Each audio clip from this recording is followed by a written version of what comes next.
I remember the first time I felt that I could truly be myself at a job. I was in the beautiful city of Melbourne, Australia, and I was working in the organic food industry. Not only did I get to go to work in jeans and t-shirts, I was in my 20s at the time, that was important, but I also got to be as creative as I wanted to be when it came to problem solving. I felt heard. My ideas were incorporated into the workflow. That was the first time I truly felt valued in the workplace. Let's be honest with ourselves. Faking it till you make it gets tiring after a while. Putting on a performance to impress people, like we do at networking events, also gets tiring after a while, doesn't it? And imposter syndrome, which I believe is a function of not feeling like you can truly be yourself in certain environments, also gets old. Leading authentically will matter to you if you're tired of all the things I've just mentioned. And I've done both, the pretending and the being authentic. And I much prefer the latter, as do the leaders I work with. So to lead authentically, you're going to need 3 things. Number 1, a hyper-awareness of self. Number 2, compassion for yourself and for others. Number 3, the quality of being effectual. What does hyper-awareness of self involve? I began on my personal development journey about 10 and a bit years ago. I love learning what it takes to be the best version of myself. But without realizing it, I had become preachy. You know that annoying person in the group who is so into something? They're constantly rabbiting on about it, and they want you to also be excited about it. That was me. Even my friends told me, Cece, just slow down, huh? I just wanted to talk. I didn't want advice. But not only that, I had actually become judgmental. You see, I don't like being stuck in my problems. And I had decided that those people who took longer to get through their problems were choosing to remain stuck. I now know that that is, of course, not true. I realized that about myself. Hyper-awareness of self is the founder who wants so desperately to be liked by everyone that he's not being direct with his team leaders when it comes to the important matter of getting monies that are owed to the business. Hyper-awareness of self is the CEO who realizes that she's stiff and overly formal with her team members. The energy in the room changes for the worse when she walks in, and she wants that to change.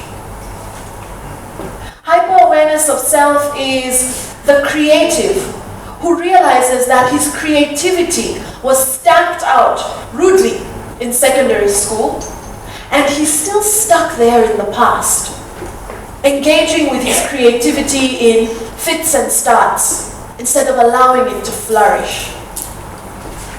Hyper-awareness of self is the managing director who loves business, loves a challenge, but now has so many side hustles, and they serve no purpose other than to distract him from the real job he wants to do, which is start a business that makes impact.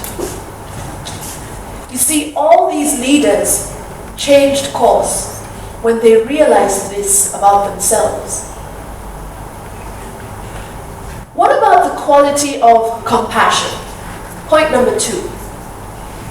When you see me standing here before you, don't just see a TEDx speaker. one of many that you've seen today. I'm a human being. I have hundreds and hundreds of stories to share. I have an 11-month-old daughter. Yes, I do. I tell people that and they say, did she come out of your head? You have a daughter? I do. I have an 11-month-old daughter. She delights me, she delights her father. And I named her after my own dad, who passed away a few years ago. I'm still not over it. I miss him. I miss him very much. And I wish I could have seen him and my daughter together. But that's not to be. He would be very proud of me today. I know that. What else about me? I like reggae music. I do. In fact, my daughter was born on May 31st, 1:07 p.m.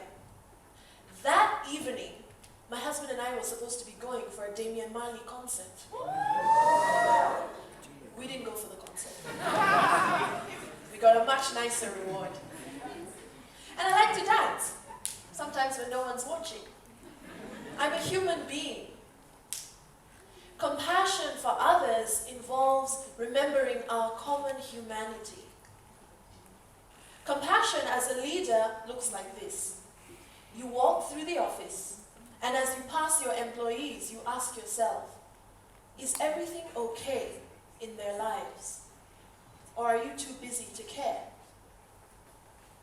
Compassion as a leader is listening to one of your team members as she tells you about her mentally challenged sister, how difficult it's been for the family, and imagining what must that be like as you hug her in the office restroom. Compassion for others is allowing the woman who cleans your house to leave abruptly, mid-shift, because she's just received a phone call that her landlord is literally throwing people out. He's been given a great offer for the land he wants to sell. Imagine, what must that be like? 1 week you know where you live, and the next week you don't. Compassion for others is imagining what life would have been like for your 70-year-old father when he was a youth.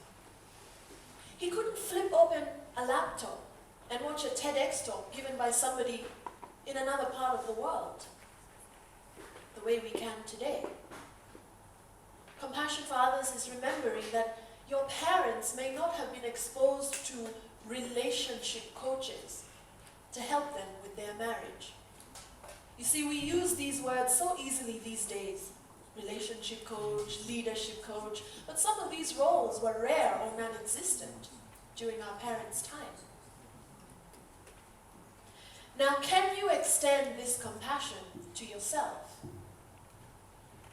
Compassion for self is not beating yourself up because you made a mistake at the TEDx talk. Compassion for self is not staying back late, night after night after night. Not because you have a lot of work to do, but because you're afraid of being seen as the lazy one in the team. Compassion for self is having a proper lunch break. Not doing what I used to do, which is eating quickly at your desk, day after day after day. How many of us do that? A few people have raised their hands. I remember a long time ago when I was working for other people, our HR manager approached me and she said, you know, Cece, we know you're passionate about what you do, we know you love your job, and we know that you don't mind staying back late. And that's really great. It was at that point I knew the bad news was coming. And she said, your team members are complaining because they think they also need to do the same thing. They're staying back late. They feel they need to. And they're complaining to me about it. I remember being shocked and appalled at myself. My direct reports were following my example to the detriment of the entire team. So, the next day, I cleaned it up with them. I apologized. I told them they absolutely did not have to stay back late to impress me. I forgave myself, and we moved on. What I know from experience is this: compassion for your team members in the workplace breeds loyalty, especially if you're a leader. People don't want to be seen as resources. They're human beings with hundreds and hundreds of stories to share.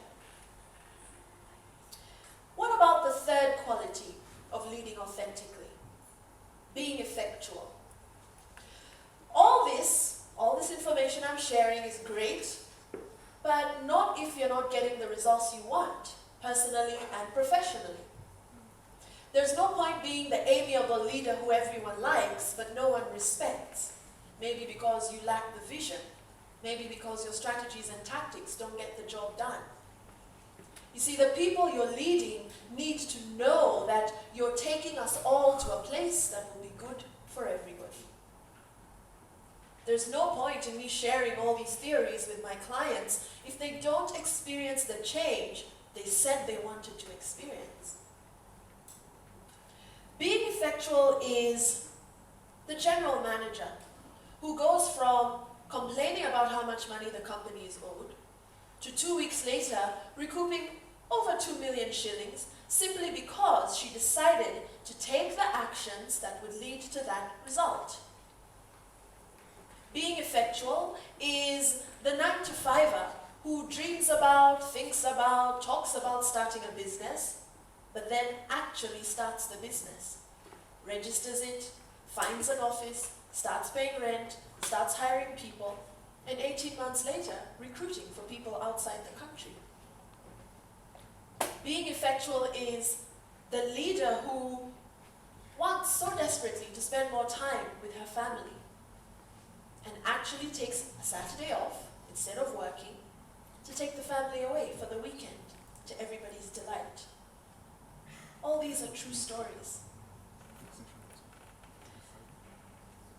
What I know from experience is this: when you practice leading authentically, consistently, you develop a robust self-confidence. And it's because you start to like yourself more. And dare I say it, you even start to love yourself more. You start to love yourself more.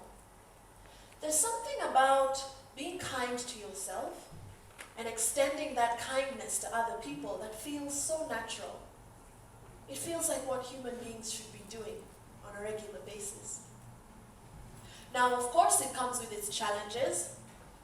You will not be able to lead authentically in an environment that is saturated with fear. And many organizations are like that. You won't be able to lead authentically in an environment where unhealthy competition has been encouraged. There are families that are like that. And then, of course, there are the people who will simply be intimidated by the fact that you are so self-assured. But perhaps the biggest reward you'll get if you lead authentically is no longer having to battle with that split, that internal split that so many people have a problem with. The split between being who you really want to be versus being who society tells you to be. Leading authentically helped me close that gap. Now, my husband is here today, and if you were to ask him, he would tell you, this is the Cece that he knows. If my mom was here, some of my clients and friends are watching this event, if you ask them, they will tell you, this is the Cece that they know. I don't have many split personalities running around. When I was in my 20s, I was afraid of inviting all my friends to my parties because I wasn't sure what they'd think of each other and what they would think of me. What happens when the hippies meet the capitalists? What happens? The wholeness, WHOLENESS, that you develop from leading authentically fills joy, and it grounds you, and it is the thing that serves as an inspiration to other people. Thank you so much.